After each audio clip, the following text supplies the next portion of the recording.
Ada paket kiriman kepala babi di kantor Tempo. Sebenarnya apa yang terjadi? Pada Rabu, 19 Maret 2025, kantor redaksi Tempo menerima paket mencurigakan yang ditujukan kepada Francisca Christy Rosana, dikenal sebagai Cica, seorang wartawan desk politik dan pembawa acara siniar bocor alus politik. Paket tersebut yang diterima oleh petugas keamanan sekitar pukul 16.15 WIB baru dibuka oleh Cica keesokan harinya setelah kembali dari liputan. Saat dibuka, paket tersebut berisi kepala babi dengan kedua telinga terpotong dan masih berlumuran darah. Peristiwa ini langsung mengejutkan banyak pihak, terutama di kalangan jurnalis dan aktivis kebebasan pers. Ancaman seperti ini bukan hanya menyerang individu, tetapi juga menjadi teror bagi seluruh insan pers di Indonesia. Apalagi, Tempo dikenal sebagai media yang kerap mengungkap berbagai skandal dan kasus korupsi.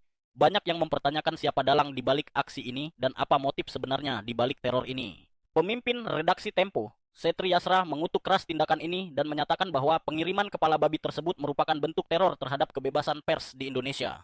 Ia menegaskan bahwa intimidasi semacam ini bertentangan dengan Undang-Undang Nomor 40 Tahun 1999 tentang pers, yang menjamin perlindungan terhadap media dan wartawan dalam menjalankan tugas jurnalistik mereka. Namun, yang menjadi pertanyaan, apakah kasus ini akan benar-benar diusut tuntas?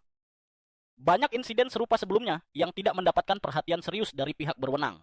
Kejahatan terhadap jurnalis seringkali dibiarkan tanpa penyelesaian, membuat pelaku merasa kebal hukum. Jika kasus ini tidak segera ditindaklanjuti, maka bisa jadi ini akan menjadi presiden buruk bagi kebebasan pers di negeri ini. Kasus teror terhadap jurnalis bukanlah hal baru di Indonesia. Banyak wartawan yang mengalami intimidasi, ancaman, bahkan kekerasan fisik ketika mencoba mengungkap fakta yang tidak diinginkan oleh pihak tertentu.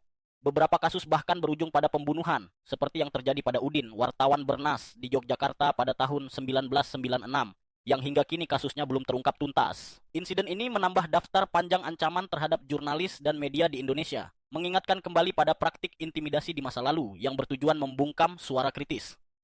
Tempo saat ini sedang berkoordinasi dengan Koalisi Kebebasan Pers untuk menentukan langkah-langkah selanjutnya dalam merespons teror ini. Di sisi lain, kasus ini juga menjadi ujian bagi pemerintah dan aparat penegak hukum. Apakah mereka benar-benar peduli dengan kebebasan pers, atau justru akan membiarkan kasus ini menguap begitu saja, seperti yang sudah sering terjadi sebelumnya? Masyarakat luas, termasuk organisasi jurnalis dan pegiat hak asasi manusia, diharapkan memberikan dukungan dan solidaritas kepada Tempo, serta terus mengawal kebebasan pers sebagai pilar demokrasi yang harus dijaga.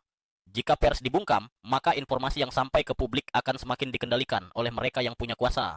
Dan jika itu terjadi, demokrasi yang kita banggakan hanya akan menjadi formalitas tanpa makna. Kebebasan pers bukan sekadar hak jurnalis, tetapi juga hak rakyat untuk mendapatkan informasi yang jujur dan transparan. Jika kita diam terhadap ancaman semacam ini, maka kita sedang membiarkan kebenaran dikubur oleh mereka yang takut kejahatannya terbongkar. Jangan biarkan teror membungkam kebenaran. Dukung Tempo dan kebebasan pers dengan terus menyuarakan kebenaran, membagikan informasi, serta menolak segala bentuk intimidasi terhadap jurnalis. Karena tanpa pers yang bebas, suara kita sebagai rakyat akan semakin diperkecil.